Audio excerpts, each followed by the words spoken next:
6-day Middle East war echoes along a second front, the diplomatic struggle at the United Nations Security Council. A series of emotionally charged meetings keeps delegates debating on nearly around-the-clock basis. Syrian Ambassador George Tomei charges Israel with continued ceasefire violations, saying that Israeli tank forces advanced toward a branch of the Jordan River to establish control of a strategically important water resource. He calls it systematic invasion. Soviet delegate Nikolai Fedorenko heaps abuse and lashing invective on both Israel and the United States. In a blistering filibuster, Russia breaks diplomatic relations with Israel and threatens sanctions. Israeli Ambassador Gideon Raphael answers the truce violation charges, saying that his nation's troop and tank movements occurred before the ceasefire went into effect. Israeli government officers announced their victory wipes out previous armistice agreements and frontiers. And that victory is a swift, smashing, and total one, as crack Air Force, infantry, artillery, and tank corps combine to sweep across the Sinai Peninsula to the Suez Canal, east into Jordan, north into Syria. Thousands of prisoners are taken, while Jordan announces she lost 15,000 troops in the sudden and devastating campaign. Israeli spearheads race to the Gaza Strip, advance across the entire Sinai, taking Sharm el-Sheikh at the mouth of the Gulf of Aqaba, thus breaking the blockade.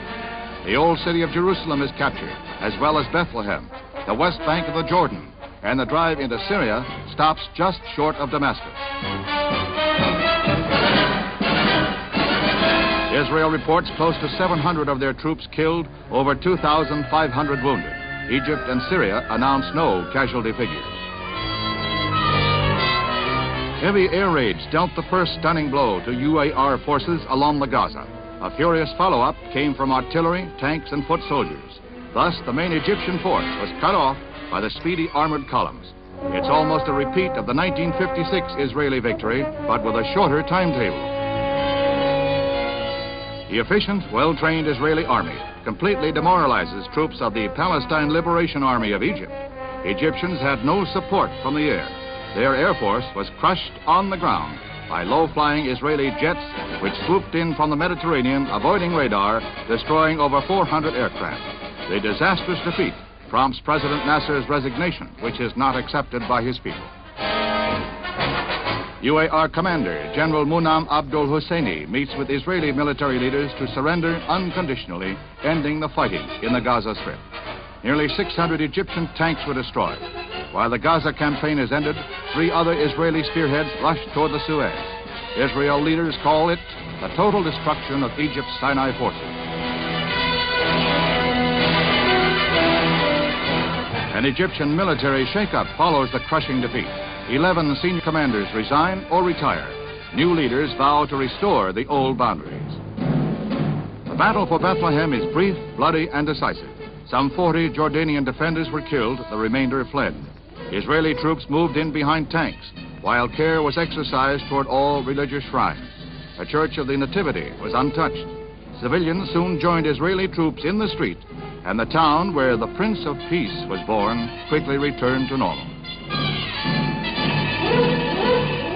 Without doubt, the most personally moving moment for Israeli troops was the capture of the old city of Jerusalem, the location of an ancient Jewish holy place revered by the Israelis. The fighting over, thousands of joyous civilians, students, and troops streamed toward the Mandelbaum gates. It's the first time in 19 years that Jews have been allowed to visit and pray at the site of the ancient Temple of Solomon. Jordan had kept the old city barricaded since the declaration of Israeli independence. It was here that Israeli troops acted more like tourists than fighting men, obviously in awe of their surroundings. The sacred Wailing Wall, where Israeli Defense Minister General Moshe Dayan prays, pledging never to give up the old city. While Russia and other Iron Curtain countries label Israel's victory as aggression, insisting she pull back to original boundaries, Israeli Premier Eshkol, equally adamant, insists Israel alone will determine her